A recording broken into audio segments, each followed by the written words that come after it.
Susan, I care for my partner who's got Parkinson's and had it for 17 years. And also I've got parents who are in the late 80s. I've been knitting probably since I was 5, 6 years old when my mum taught me. I'm Regine. I've got a daughter I care for. I haven't knitted that much. I learned it at school, and then I just, when I was a teenager, knitted a bit, and then I started it again maybe in the last 10 years.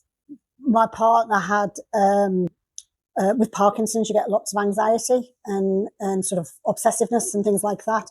And it was getting increasingly bad. And he sees a neuropsychiatrist, which quite a lot of them do see as well, because he's not a typical person with Parkinson's.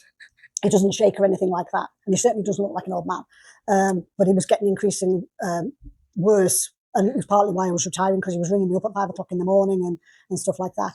So the community mental health team suggested he went into the assessment ward, could see that I was struggling, and said, would it be all right if we referred you? And at the same time, I was seeing the GP who also did a referral, and this was 2019. I knew that Lorna knits a lot, but she said, oh, leave it with me. I think about something. I know someone who's a good knitter. And that's how we came to, she checked with Lorna checked with Susan whether she could get in touch with me, and that's where it started. So we went to Greg's at South Gosford. We met for a coffee, and I think we were there 3 hours on 1 cup of coffee. I've got my project with me, so I think the next thing I need to do is make the, what's the word? The button band. The button band. Mm-hmm. Actually, it looks quite good as a short sleeved. Yeah, it is mindfulness. It is really mindful. And most people I know that do it just you sort of go into a zone. It's just constant counting. And that, I think, also is what keeps your mind sort of quite good, because you're back, you know what I mean? You're counting, you're having to think of things.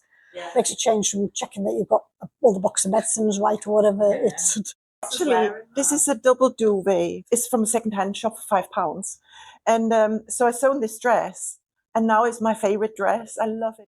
I've been with Newcastle Carers for a long time now. I went to one of the workshops, and there was for different talks, and they said, why don't you register with Newcastle Carers? So that's how it came. But yeah, I mean, I was going to say I was at total rock bottom when I came. Went with my friend for the first one because I didn't dare go alone.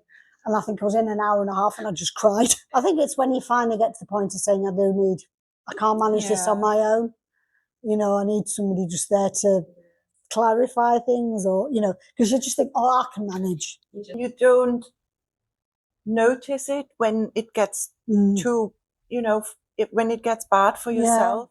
Yeah. Having met with Susan, which we have met both as carers, because we are both carers, but we met as knitters, or, you know, she helps me. And there's no carer thing involved with that. Yeah. And that's why that's really what makes it for me special. I think it's more knowing that some of the things you experience, other people go through the same thing. It's not unusual sort of thing. Yeah, that's the other thing is people say, well, we're married. It's in sickness and health. And I'm going, no, it's different. Yeah. You know, it's a different sort of thing. Just because you're married to somebody or whatever doesn't, you know, you're still the spouse. And it's a shame because it takes over from that aspect of things. What I'm knitting here are, I've done these for a friend's little boy, little grandson. And I did that. And I did that. I have more wool. These little newborn ones. Look at these details. I've got there's a terracotta one. And somewhere I thought I had, yes I have, there, so it's in a variety of colours. On to the little onesie with booties. Thank you so much to Susan and Regine for sharing your story and your knitting creations with us. Do you have any helpful caring tips or a story you'd like to share with us? We'd love to hear from you. You can email us at communications@newcastlecarers.org.uk. Thanks for watching.